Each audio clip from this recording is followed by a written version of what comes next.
Саламатсыңдар ма балалар? Қазақ тілі 5-ші сынып 70-ші сабақ. Ерте дүниедегі халық астрономиясы. Бірінші тапсырма, мәтінді мұқият оқимыз. Арғы ата-бабаларымыз аспан денелерін зерттеп, аса құнды еңбектер жазған. Орта Азияның ұлы астрономдары қатарына Абу Насыр әл-Фараби, Абу Райхан әл-Бируни, Омар Хайямды, Мұхаммед Тарағай, Ұлықбекті жатқызамыз. Әл-Фарабидің мол рухани қазынасының ішінде астрономияға қатысты еңбектері де көп. Әл-Бируни Орта Азияда жыл санаудың екі жүйесі болғанын анықтаған. Уақытты есептеу әдістері жыл мен ай, апта мен күн есептері туралы айтқан. Омар Хайям күнтізбені дәл жасаған. Күнтізбедегі жыл басы 22 наурызға сәйкес келеді. Ұлықбектің үлкен ерлігі Самарқанда үлкен астрономиялық обсерватория салдырып, жұлдыздардың жаңа тізбесін жасауда.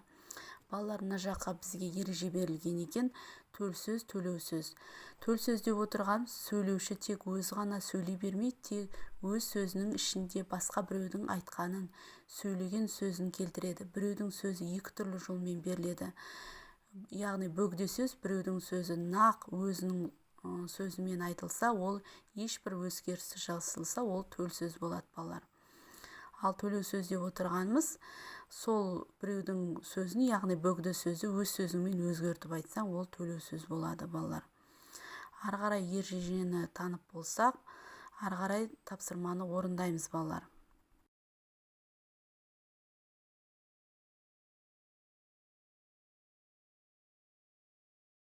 Мәтіндегі төл сөздерді төлеу түрінде жазыңдар дейді. Жыл санаудың күнтізбелік жүйесі бұдан 5-6 мың жыл бұрын ежелгі шығыс елдерінде пайда болған дейді Күләш. Ежелгі Вавилонда айдың қозғалу ерекшелігіне негізделген күнтізбе жасалған. Ол ай күнтізбесі деп аталған деп жалғастырды. Олар аспан денелерінің қозғалысын бақылап, жылына 2 рет күн мен түннің теңесетінін білді деп Жарқынай да өз ойын ортаға салды. Күн мен түннің көктемдегі 2 рет теңесуінің арасы 1 жыл деп саналды. Оның ұзақтығы 365 тәулікке тең. Осылайша жыл жасау жүйесі дүниеге келді деп қорытындылады Әлішер. Енді осы төл сөздерді балалар өз сөздерімен төлеу сөзге айналдырасыңдар. Күләш жыл санаудың күнтізбелік жүйесі бұдан 5-6 жыл бұрын ежелгі шығыс елдерінде пайда болғанын айтты. Ежелгі Вавилонда айдың қозғалу ерекшеліктері негізделген күнтізбе ол ай тізбесі екендігін айтты. Жарқынай олар аспан денелерінің қозғалысын бақылап, жылына 2 рет күн мен түннің теңесетіндігін біліп айтты. Әлішер күн мен түннің көктемдегі 2 рет теңесуінің арасы 1 жыл деп саналады. Оның ұзақтығы 365 күн деді. Балалар, алға қарай келесі тапсырма.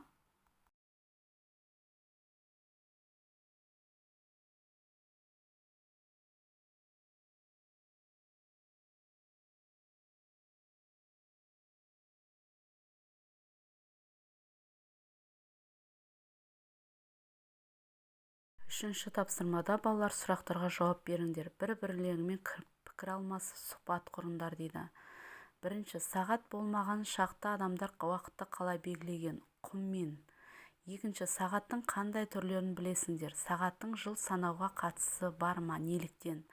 Құм, су, телефон, аспа, қол сағаттары. Уақыттың ең кіші бөлшегі мен үлкен бөлшегін атаңдар дейді. Секунд, ғасыр.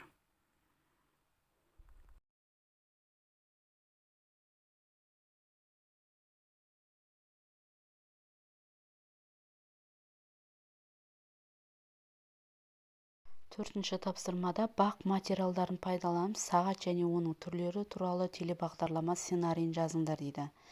Кіріспе негізгі бөлім қорытынды. Енді қазір сендерге тапсырмалар беріледі, соны дәптерге жақсылап орындап алыңдар балалар.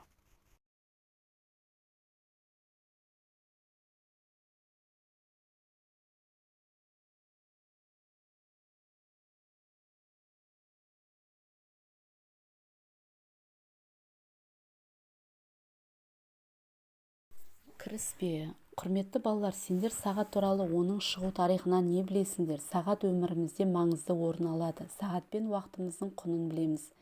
Негізгі бөлім. Ертеректе қазақ халқы уақытты қалай белгілеген Білесіңдер ме, қазақта көзді ашып жұму 1 секунд, сүт пісірім 15 минут, бие сауым 1 сағат болған.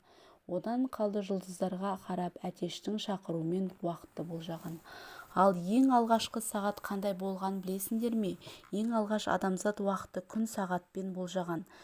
Шеңбер сызып ортасына таяқ қойып күн жылжыған сайын көлеңкеден уақыттың қанша болғанын болжаған. Кейде аспанды бұлт торлап уақытты білу мүмкін болмаған соң екінші су сағатын ойлап тапқан. Су бірінші ыдыстан екінші ыдысқа тамшылап ағып тұрған. Қалтқыдағы көрсеткіш тіл жоғары не төмен көтеріліп уақытты көрсетіп тұрған. Одан бері қарай құм сағат пайда болған. Ол қазіргі кезде қолданылып жүр. Көрген болсаңдар деп ойлаймын. Құм сағаттан соң механикалық сағаттар пайда болған. Ол бір тілді болған. 1404 жылы ең алғаш Мәскеуде Кремль мұнара сағаты пайда болды. Кейін барлық қалада мұнара сағаттары салынды. Еуропада одан кейін қалта сағат пайда болды. Ал 1657 жылы Пойгенс деген ғалым механик сағат ойлап тапты. Сағаттың 2 тілі минутты, секундты көрсететін болды. Бүгінде тілі саны жоқ сағаттар шықты. Электронды сағат, кварц сағаттар пайда болды. Қорытынды. Міне, енді осы сендер сағаттың пайда болған түрлерін білдіңдер. Уақыт туралы мәлімет тыңдап, уақытымен пайдалана біліңдер, дейді балалар. Орында болса, келесі тапсырма.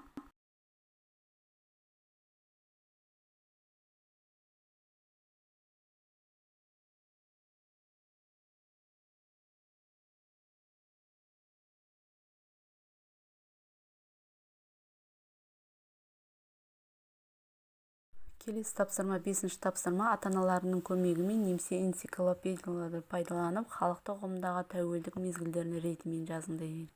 Оларға түсінік беріңдер. Күн шығар алдында мезгіл таң азан құлын сәрі, таң жаңа сыз беріп ата бастаған кез. Таң сәрі жерге жарық түсе бастаған кез. Көк жиектен көтерілген мезгіл сәске. Оның мынандай атаулары бар: сиыр сәске, күн артқан бойы көтерілген кез, сәске түс, түске жақындаған мезгіл, сағат 12 шамасы ұлы сәске, тал түске жақындаған мезгіл.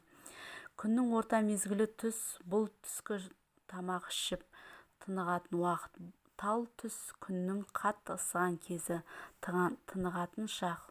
Сағат 1 шамасы шаңқай түс, көлеңкенің әбден қысқарған кезі. Сағат 2 шағы күн еңкейген мезгіл 5 дейді. Күн ұясына бата басқан мезгіл ақшам, ымырт.